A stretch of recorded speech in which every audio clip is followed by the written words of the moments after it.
Good morning, everyone, and Happy New Year to each and every one of you. Grateful you're back here, and as the new year kicks off and we get ready for a legislative session, we've got the opportunity to build on Minnesota's successes. And one of the things Minnesota is well known for is a state that takes care of its people. We are known for having programs that enhance people's lives. They're known to be generous in what they do, and they have results, whether it be the top healthcare state or some of the best outcomes for children. Those programs make a difference. But like anything we see, as we see government programs or non-governmental programs, opportunity for fraud is always present. And as we've seen in Minnesota, and as the FBI has said, an increase of 21% of these financial crimes across the country from 22 and 23, we have to take that seriously. And while we are a generous state, we need to be very clear. And I think when people read this, these are not just financial crimes against the state and the taxpayers of Minnesota. These are crimes against children. And what we've seen in Minnesota is these crimes have basically targeted programs that either feed children or help children in need, like we've seen recently with autism services. It's simply unacceptable. It's maddening. And it makes myself and Minnesotans angry about this. And while we've worked and we've seen progress on this, I think here in Minnesota, we have the opportunity to both continue to be that generous state, continue to have programs that show results, but also make sure that the safeguards are in place to make sure that happens. So today, I'm going to use the analogy we used a little bit with COVID on this. We're turning the dial. And the dial on this is yes, we're going to serve the people of Minnesota, but there needs to be a healthy sense of skepticism, especially around people who have been identified as being involved in these types of fraud schemes that have been out there. And so we're going to do several things. We're going to lay out today, I've got an executive order, and you'll hear more of that from, I'm joined up here today by some of our commissioners. You'll hear specifically from BCA Superintendent Evans, and you'll hear from Terry Tomes over at our information technology about some of the things we're going to do. But I'm going to sign an executive order creating a centralized state fraud investigation unit that will be based with the investigators, that will be based with the law enforcement folks, centralizing and moving things from the Commerce Department a little bit over to the BCA under Superintendent Evans' authority. And they'll be dedicated and a coordinated approach to make sure the resources are there, with law enforcement there to be on the front end. Look, and I think this is common.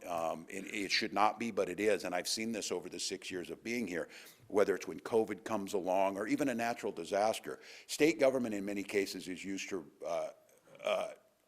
being reactive to situations. We need to change that attitude to much more proactive on this, and we need to give the tools necessary. This first step through executive order will allow that to move over there, and then we're proposing both policy and legislative priorities in a package, establishing that centralized fraud unit, expanding the Attorney General's Medicaid fraud unit over there. They do a great job, and we need to make sure that's there. And then giving the agencies some authorities to get things done. And I'm just going to be clear on this.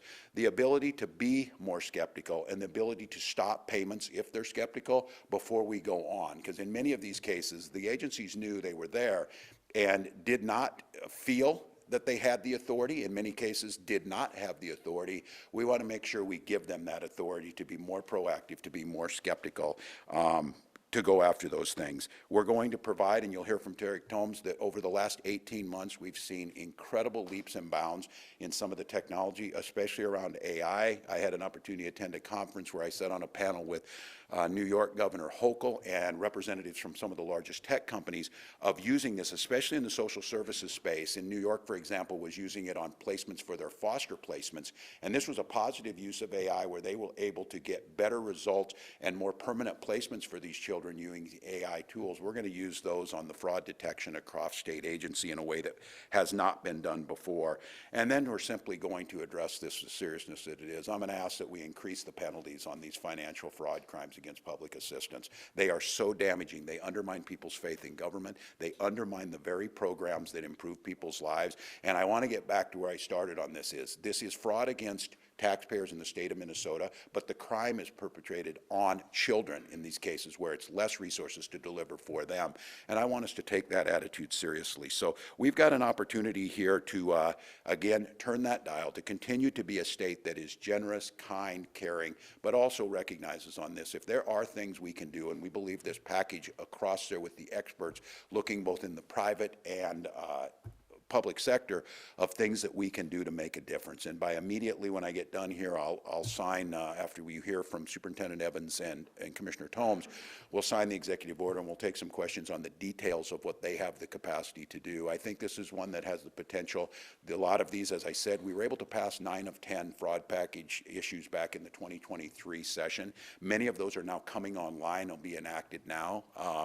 But the one that wasn't able to be passed was centralizing this this fraud detection over at BCA, and I think that will help us with that. With that, I want to turn to Superintendent Evans from the Department of, from BCA.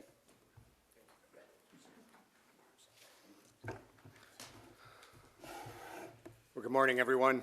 As the governor noted, I am Drew Evans, Superintendent at the Minnesota Bureau of Criminal Apprehension. And today, with the creation of a unified BCA financial crimes and fraud unit section at the BCA, it's good news for state fraud investigations, it's good news for government efficiency, and it's good news for every Minnesotan. The BCA already has broad law enforcement authority to prevent and investigate crimes in collaboration with our criminal justice partners across the state of Minnesota. The BCA has a financial crimes section already that investigates financial crimes and fraud throughout the state. Our Commerce Fraud Bureau also conducts criminal investigations into insurance fraud and other financial crimes. Combining the resources and expertise of both of these agencies by creating a centralized criminal investigation section dedicated to financial crimes and fraud will enhance the state's ability to prevent, investigate, and prosecute a broad array of crimes involving fraud, including crimes of theft of public funds and defrauding programs administered by state agencies across Minnesota. That includes cases that are perpetrated against individuals, which has been part of all of our work previous to this combination. The BCA is uniquely positioned to oversee the new financial crimes and fraud section because we currently provide statewide investigative and specialized law enforcement services related to a variety of crimes and theft and fraud types of issues already. We have an array of resources that can be used in these complex investigations, and by combining these state law enforcement resources in a new law enforcement section dedicated to financial crime and fraud prevention, the state will improve consistency, transparency, and efficiency to combat fraud across the state. Bringing the state's top fraud and financial crime investigators together under that single structure pools our tools, expertise, resources to create a consistent process that will strengthen every single investigation. Creating consistency in policy, procedures, tracking, training to meet stringent national standards for complex investigations will help ensure as many cases as possible reach state and federal prosecution when somebody commits fraud against our entities. Combining our budget, support staff, workspace, and tools creates government efficiency that enables us to launch this unit with minimal cost to Minnesota taxpayers. Importantly, this move requires all state agencies as well to report to the BCA Financial Crimes and Fraud section for investigation any suspected fraud of a state-funded program. This new section will work together with other state agency programs, local and federal prosecutors, and other law enforcement authorities to address every report that comes in. This new BCA section will use its combined resources to go after bad actors who are committing financial crimes, insurance fraud, and fraud against state government programs with more resources than ever before. The BCA and our financial crimes investigators will continue to lead the Minnesota Financial Crimes Task Force, working with local, state, and federal partners on complex financial crimes involving large criminal enterprises. And investigators specializing today in insurance fraud will continue to partner with insurance providers to root out incidents where criminals obtain payouts for losses that never occurred. Fraud and other financial crimes harm every single Minnesotan, as the governor noted. They drive prices up in needed products, they steal our tax dollars, they reduce the availability of funding for needed services, cause increases to our insurance rates, steal people's life savings, and sometimes result in the loss of businesses that have served communities for generations. I'm confident today that the steps we're taking on the criminal investigation side will help prevent this from happening and create a deterrence so that we identify those individuals that choose to commit fraud in our government programs. It will help stop those people who commit these crimes from continuing to hurt our communities, and we will hold fraudsters accountable for their actions when they choose to exploit the generosity of Minnesotans. And with that, I will turn it over to Commissioner Tomes.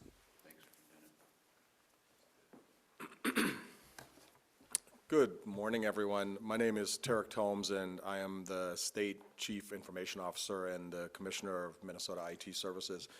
As the Governor has mentioned, and as Superintendent Evans just mentioned, fraud, and in particular digital fraud, has really become really pervasive in our society, and I would venture to guess that many in this room, in their personal lives, probably have experienced, or family members have experienced attempts, and certainly organizations and government being no different are huge targets. We are really excited to announce a proposed AI pilot to enhance fraud detection and oversight. We want to use artificial intelligence to help us spot potential payment problems before a complaint or claim is submitted. As payment integrity approaches have gone from retrospective years ago to prospective in the near past here, to now with the tools that are available to preemptive, we must leverage these new AI capabilities to protect services and crucial funds. State programs have long worked to address suspicious activity, and now we're taking it further by enhancing our tools and adopting a more advanced approach to proactively strengthen the services we provide. Our proposed pilot aligns with private sector practices, aiming to detect and flag unusual payment activity among Medicaid providers through the Department of Human Services.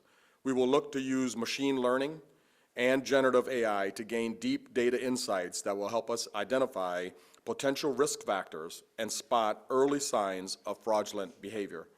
This pilot marks a crucial first step towards building this capacity across executive branch programs. With recent advancements in artificial intelligence and data management, now is the time to do more. Fraud actors are using sophisticated tools and technology in their attempts every day. We have an opportunity to provide new tools and cutting-edge technology to enhance continuing oversight of Minnesota's Medicaid program, safeguard public funds, and establish Minnesota as a leader in data-driven fraud prevention.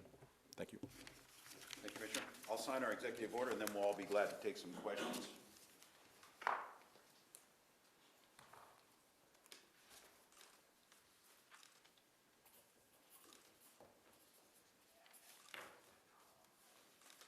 All right. There we go.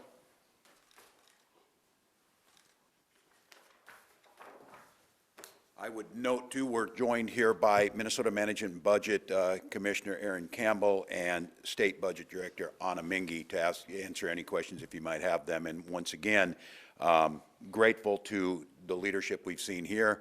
Coordinated effort. Once again, Minnesotans should expect that their tax dollars are being watched as closely as possible. And we should also have the tools to make sure that's happening, because I think many of you see this in just one of the things that we'll be able to use the technology, but human beings are seeing this. I think we just have to assume if somebody's involved in a fraud in one state agency, the left hand should know what the right hand's doing, and those folks should be flagged in every state agency. And I think the onus, as turning that dial is, the onus should be on those folks to prove that they're not doing the fraud in the other agencies. And I think that's one tool that I'm really looking forward to. And I would, before I take questions, I would just say the collaboration and the cooperation with the U.S. Attorney and U.S. Attorney Lugar's office has been incredible. We appreciate that. It's our hope that the next U.S. Attorney for the state of Minnesota picks up and moves forward on that together, because once that coordination starts to happen, because a lot of this is federal, and I saw this week, which I think is good, seeing the federal government address this, the issue around biosecurity and bird flu, which Minnesota will be a central part of this. They've changed some of the rules on that to make sure if you're receiving assistance on that or you're receiving grants to combat bird flu, we're actually seeing the results in it, and there's an accountability on, are we preventing that? And I think the answer is yes. In Minnesota, we're doing that, and I think that's this kind of the new attitude about using the technology necessary. With that, we'd take any questions. House Republicans have already come out and said this is, quote, smoke and mirrors from the administration. They say has allowed fraud to happen. They say they're going to introduce their own package in the legislature. That's great. I look forward to seeing it. Anything they can do. Discussions with them about that? Yeah, well, anything they want. We put these things forward. They did not support this the last time around, but whatever they have forward, we're working with them on that. It's our goal to try and stop that as we had, continue to put people in jail who've done it. And so I look forward to working with them. If they've got good ideas, bring them forward. We'll gladly adopt them and put them in place. You mentioned that state agencies have not been skeptical enough. Some might Yeah. say they've even turned a blind eye on occasion. Why has that been the culture? Yeah, I don't think it's turning a blind eye. I do think there's a tendency to see this, and you saw it with this autism report, and I saw it with those folks out there. Look, we've seen a doubling of children seeking services of this, and I think it's pretty well known. Minnesota probably does this as well as anybody, and these good actors are saying, look, we're doing this well, it's helpful to us. You got to stop the bad actors, so we're continuing to do the good work. I think there's a tendency to, again, be, err on the side of we want to help, we want to get this money out, and you heard people, especially during COVID, get the money out, get the money out, get the money out. Anytime you do that, you open up the opportunity for fraud to be there. So I think it's probably a culture of generosity. I think it's a culture of being a little too trusting on this, and I'm saying that today is. I don't think those are bad character traits, but I don't think they're necessarily as effective in a time where we're seeing fraud increase. So turn the dial a little bit, and I'm asking them to be skeptical and give them the tools. Like, I think all of you, I think it'd be human nature on this. If there's an organization that committed fraud in one state agency, I think we can assume they might be doing it in the other, instead of saying, well, we don't have the tools and we're not legally bound. They filled out all the paperwork and they're all legal and they're able to do this. We need to cross across those things and say, yeah, but be skeptical. So I think it's probably cultural as much as anything. And I think the thing, look, you shouldn't get patted on the back for doing what you're supposed to do on this. I think the one thing is there are no state employees involved in any of this on the side of financially profiting from it, but they have a responsibility to try and stop it. And we're telling our agencies this, and I want to make this clear. Those who served in the military know this, that every single member of the military, from the day they sign up to the day they leave, has a responsibility to call a check fire if they see something unsafe. And what we're saying is the state agencies, empower your employees. If they suspect something, from no matter if they're a clerk, if they're a payroll clerk, or if there's someone that's out there to suspect that, and then to just be a little more skeptical. Just go out and visit them. Go out and see them. Go out and say, look, this doesn't look right. AI is going to tell us this. I can't believe that they're able to do this in the way they're doing it, then go out there and do that. So I can't speak to true. I think it's probably a little more cultural, that we're a generous people. We give more than any other state. We give to philanthropy and all that. I think there's a tendency of state employees to be good about this. I will say that we've checked every time, following the law, that you're not turning a blind eye and cutting resources or cutting regulations. You got to follow the law. We're asking, let's tighten the laws up a bit here. Let's tighten up on the ability and make sure there's not as much leeway.